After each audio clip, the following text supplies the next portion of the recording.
Coming up on Network Africa. United Nations Secretary General Antonio Guterres expresses concern over Zimbabwe polls.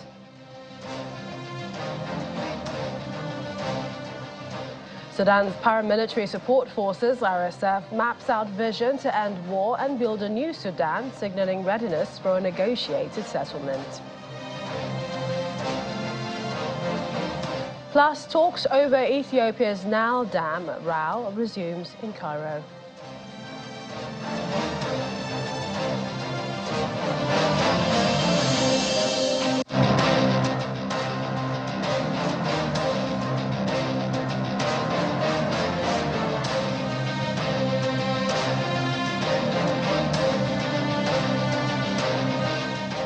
Well, welcome to the program. I'm Mrs. Walker in Lagos. We begin with stories and happenings that made headlines over the weekend.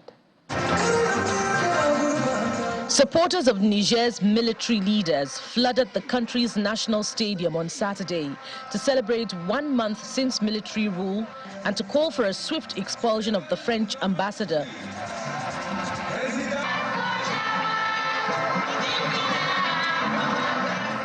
Niger's junta, which seized power in a coup on July the 26th, said on Friday it had ordered French Ambassador Sylvain Ite to leave the country within 48 hours as relations between the West African country and its former colonial ruler deteriorated further.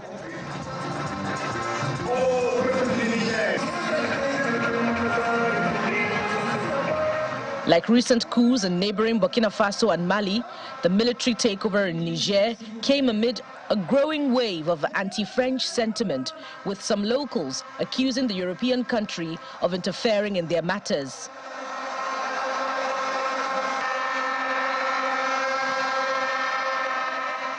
Gabonese citizens headed to the polls on Saturday for presidential, legislative and local elections that the opposition hopes will foil President Ali Bongo's bid for a third term and end his family's 56-year grip on power.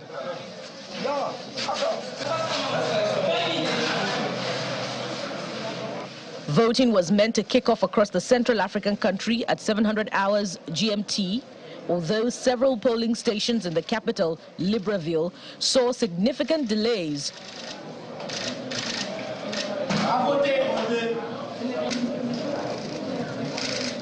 Posts on social media platform X, formerly Twitter, reported voting had started in some areas, but others noted that their polling stations were still closed.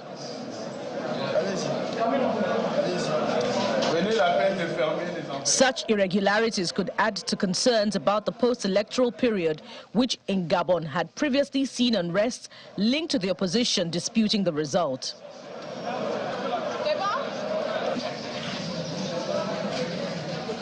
Still on Saturday, Gabon's government blocked internet access and imposed a curfew after a general election marked by major voting delays. 64-year-old Bongo, who succeeded his father Omar in 2009, is seeking a third term against 18 challengers, 6 of whom backed a joint nominee in an effort to narrow the race. As the United Nations warns the war in Sudan could tip the entire region into a humanitarian catastrophe, the country's military ruler, General Abdel Fattah al-Burhan, visited army bases in Port Sudan on Sunday ahead of planned talks with neighboring countries. General al-Burhan began his tour last week, where he was seen for the first time away from military headquarters in the capital, Khartoum, since an internal conflict broke out in April. The Sudanese army has been fighting in the paramilitary rapid support forces for control of Khartoum and several other cities in the North African country since April the 15th.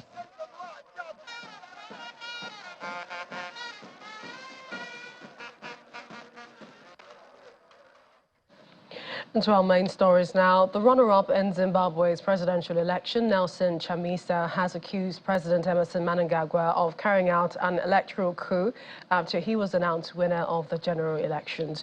The leader of the opposition Citizens Coalition for Change described official results from Wednesday's poll as a sham and argues that international observers had reached the same conclusion.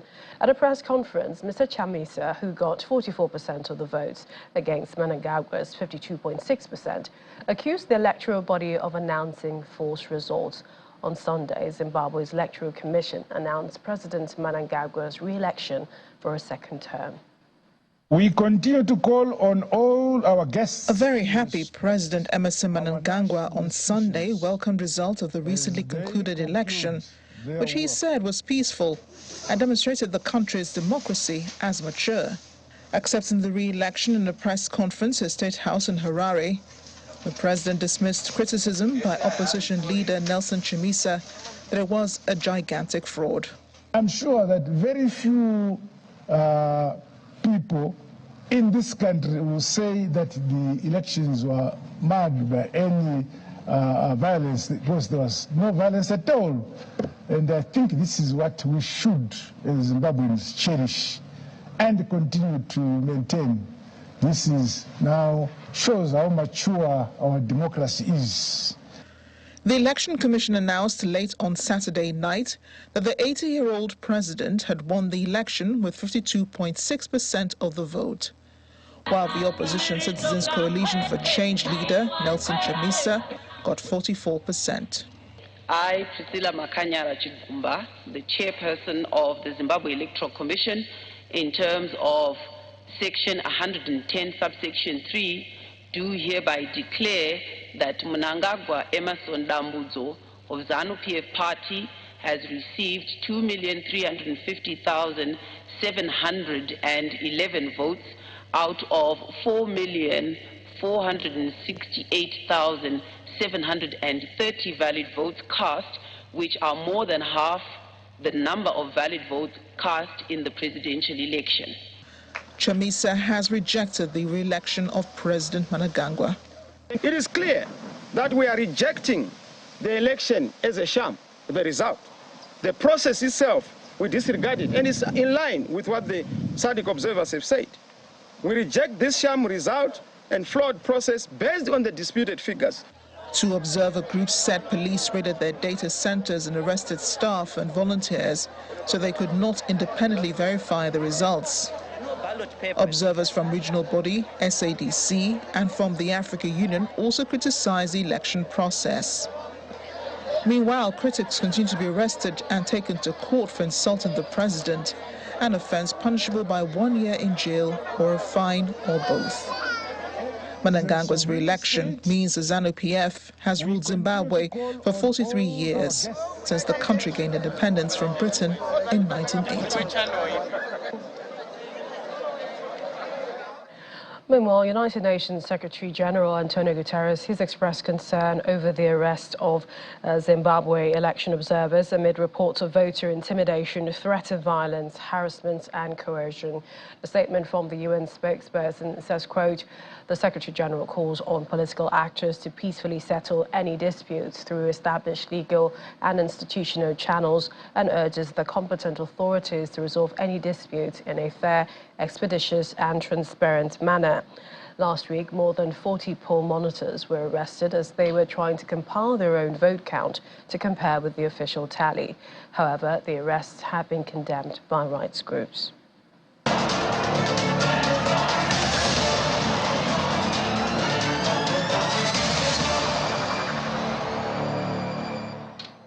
We shift gears now to the prolonged war in Sudan, which may be one step from ending, with the country's paramilitary rapid support forces signaling readiness for peace, as well as indicating its willingness for a negotiated settlement.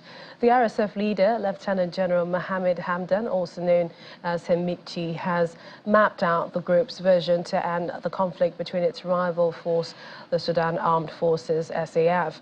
The rapid support forces issued a long statement on the social media platform X, tagged Sudan Reborn Gabon, a vision for a new state. It outlined 7 general principles for a comprehensive settlement to end the war and to build a new Sudan. The statement also partly reads, any settlement to end the war must set the country on the path to a full civilian rule based on democratic norms. Solution must address the root causes of Sudan's wars through a broad and inclusive dialogue involving all civil stakeholders and must be directed towards achieving a lasting ceasefire. A new national and professional army must be created in Sudan.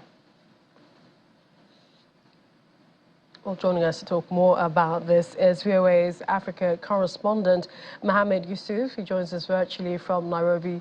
Thanks, Mohammed. Thanks for joining us. First, has there been any immediate comments or reactions from rivalry Sudanese armed forces? And this is after the vision statement by the RSF. There's reports suggesting that General Al-Burhan, who is visiting Port Sudan, he said that when meeting army troops in the Port Sudan, he said that the fighting, he will continue, the army will continue to fight, and he expressed confidence that the army will win this war. And that was a statement. Dagalo or Hemeti issued a statement yesterday on how the country can solve its current conflict and how the country can move forward. But the statement coming out from Port Sudan and Al-Burhan addressing the army, the kind of statements saying the fighting will go on, they're going to continue fighting until they win this war.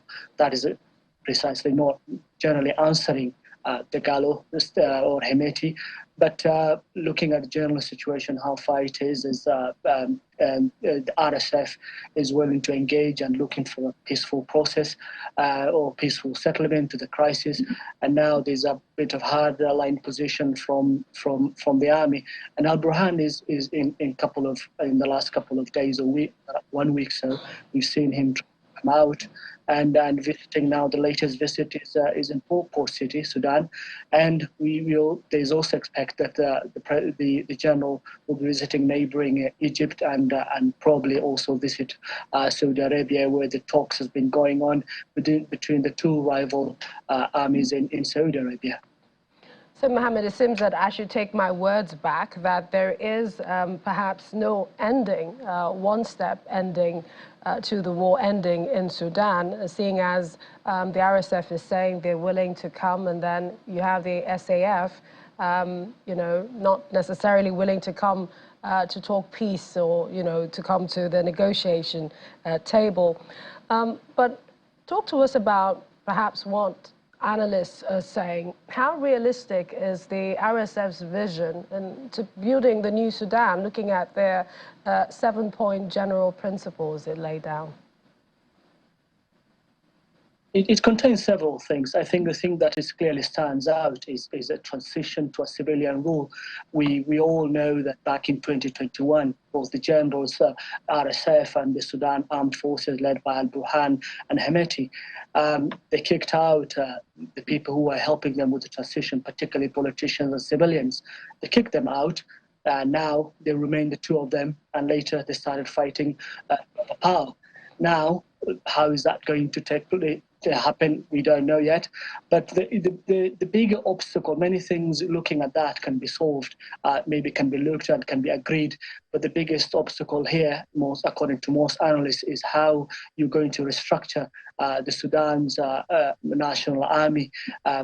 What Hemeti is suggesting, new restructuring, professional, and in part it means integrating all these rivals armies into one strong national army. Is that something that Al-Burhan will agree, or the SAF will agree? I think it's something that we'll see when the talks begins, maybe in the coming weeks, or if the talks will resume as it is. But they're also inviting more people into the table, politicians, women, youth, activists, and all along it was the two of them who were expected to talk and iron out their differences. Now they're suggesting of more people coming to the table. And the problem with that is that when you are talking of a civilian rule, we want an end to the conflict, and you're bringing more women and youth, and we know what is going on in Darfur, the abuses that is taking place in Khartoum, the rape that is taking place. Most of these groups, of course, will want justice for the victims, and you are part of that on that table, and you abuse these people. Then what is the way forward? Are you going to bring those people who abuse those victims, and justice will be brought? Something that is very difficult, and for Sudan, it has the accountability issue of accountability hasn't been addressed, and people have never been taken to court to look into some of those abuses they've conducted over the years. Well, perhaps we'll be looking to rights groups and the international community to weigh in on this. We'll see how things develop. We'd like to thank you, Mohammed, for joining us.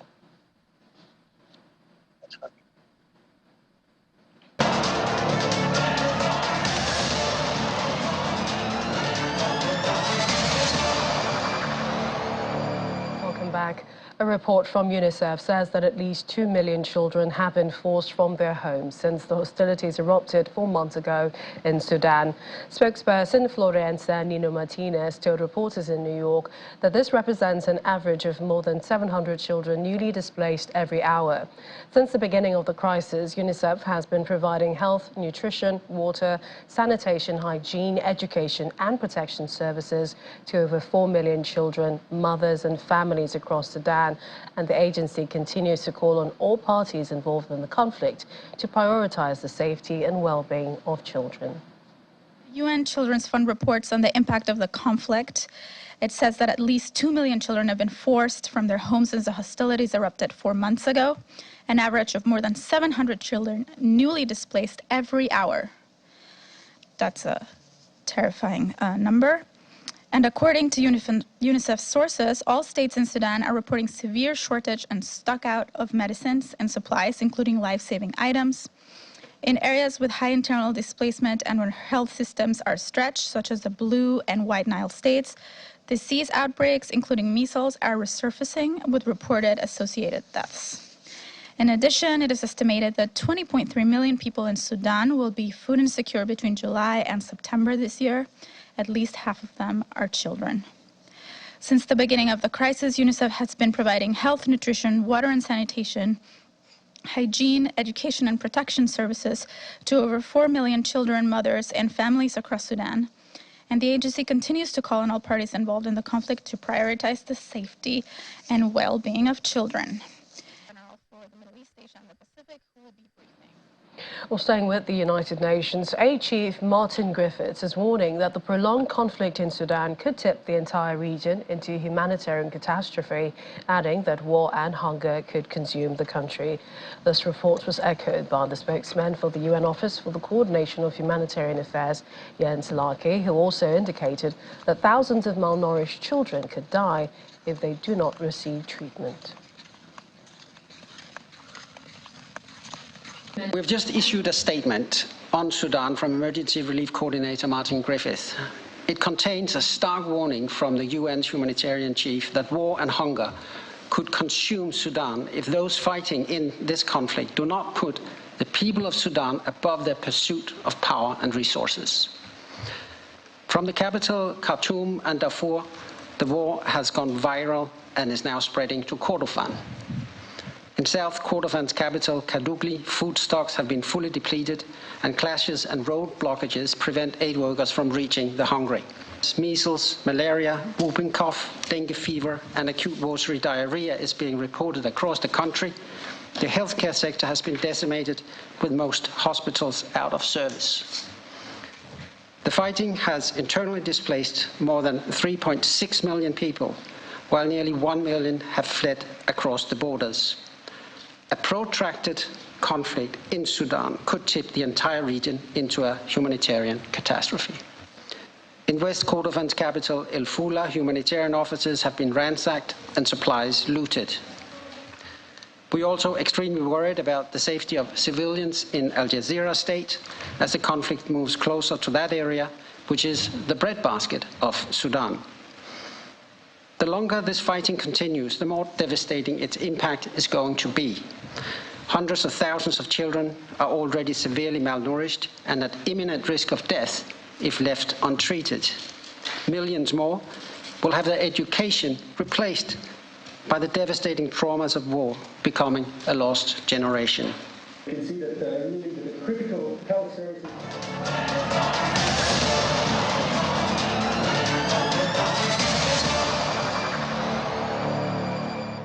To neighbouring South Sudan, a conference on protection of women aiming to set a nationally led task force on ending sexual and gender-based violence has been held in Juba. Participants spoke frankly about cultural stereotypes that have contributed to perpetuating cycles of violence against women and girls in the young nation. Lopai, a visually impaired participant, also made a strong case for laws to include women living with disabilities who are often at greater risk of abuse and violence. It is very crucial for the mission and also for national stakeholders to understand the landscape of SGBV so that we can identify entry points and areas of cooperation and how we can provide support. Cultural norms have contributed to gender-based violence in South Sudan so profoundly. Because in the context of South Sudan, we believe too much in our cultures. We believe that in some communities in South Sudan, we believe that it is the right of the parents to choose for a girl, a man to marry, depriving the girl's choice to choose a husband of her will. So when we look at the two sections of the community, women and the girls with disabilities, we find that women and the girls with disabilities are suffering from the different intersectionalities that have made them more vulnerable to violence, putting them in a very precarious situation where they are unable to help themselves. The knowledge we got from here, we are not going to keep it here, and we are going to back to implement. We are going to start from our families. From our families, then to our offices, and to neighbors, and to everybody in South Sudan. We head to Ethiopia, where negotiations over the country's controversial mega dam on the Blue Nile River have resumed in the Egyptian capital, Cairo. The resumption of talks was confirmed in a statement by Ethiopia's communications office. The $5 billion hydroelectric dam has been at the center of diplomatic row for more than a decade between Ethiopia and the two downstream countries, Egypt and Sudan, who cited fears that their essential water supplies are threatened by the dam. Several rounds of negotiations had been held, but attempts to ink a binding deal have not materialized. In July, Ethiopia and Egyptian leaders met, during which they agreed to return to talks. However, Ethiopia says the dam is part of its efforts to electrify millions of households, mostly in rural areas. As part of efforts to catch them young, South Africa's Reserve Bank has announced the winners of its Monetary Policy Committee's Schools Challenge. This is an initiative with the aim of giving high school students an insightful experience into the mechanisms behind economic policy decision-making. Their task was to emulate the real-world task of drafting SERB NPC statements and immerse themselves in a rich tapestry of resources from traditional media to digital platforms, deepening their understanding of monetary policy. Our South Africa correspondent Innocent Samosa has more. Interest rates. Launched as a pilot program in 2012 in partnership with the Gauteng Department of Education, the Monetary Policy Committee MPC School Challenge was initially limited to public schools. Minister of Basic Education, Ms. Enji Motsecha, says the challenge now includes independent and private schools. The challenge did broaden its horizon by inviting independent and private schools to participate. And the Monetary Policy Committee schools now, at its national scope, offers grade 12 economic learners a unique and transformative journey into the core of the South African Reserve Bank. The competition brings into focus a critical aspect of the economy, the Monetary Policy Committee's role in determining the purchase repo rate. According to the Reserve Bank Governor, Lesetja Kganyago, the initiative is designed to enhance the economic literacy of young South Africans. This challenge has deepened your understanding of monetary policy, and that this will inspire you to pursue careers in fields of economics and central banking. And hopefully, there are some future governors amongst your ranks. Winners described their overall experience of participating in the MPC School Challenge and valuable lessons or takeaways.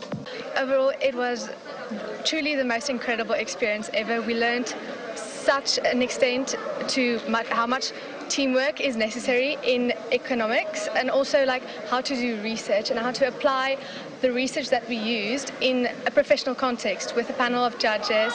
And overall, we feel spoiled. It has to be the pressure, you know. I feel like it was a good thing to experience this environment right now. It builds you up emotionally, physically, in all aspects. It builds you up, you know, team building, in all aspects. It just has to be the experience of being in this position. So, one simple word is unbelievable. I think coming this far out of at least 180 schools, 400 written essays, it is really a great achievement. And my team is also very great. I think you can see that we are great achievers and we've worked really hard at this. So I'd basically just say incredible experience. Proud parents and teachers had this to say. I really am so proud of these schools, because the day that they started this process, they said, watch out. And they really have put in some hard work. So some of our strategies is to research, to read a lot, to make sure we watched all the other MPCs so that we knew what was the environment like and we prepared accordingly. I was really proud. He was lifting the surname up. That's one thing in our family. Lifting the surname, being, you know, he's just keeping the legacy going. Some students say they have gained experience and a deeper understanding of the complex concepts of the economy. From Johannesburg, South Africa, Innocent Simos, Channels Television News. Congratulations to them. And finally on the program, Kenyans couldn't be more proud of their own as Mary Moraa triumphed in a thrilling 800-meter final at the World Athletics Championship in Hungary's capital, Budapest. Mary Moraa, who won the gold medal at both Britain's Keely Hodgkinson, who won silver, and USA's Athing Mu, who took bronze in a captivating battle. Kenyan Moraa won with a personal best 1 minute 56.03 seconds, while Hodgkinson clocked 1 minute 56.34 seconds to match her 2022 medal. That's a fast finishing, Moraa. That's our program this evening. Thank you for watching. I'm Innocent Walker.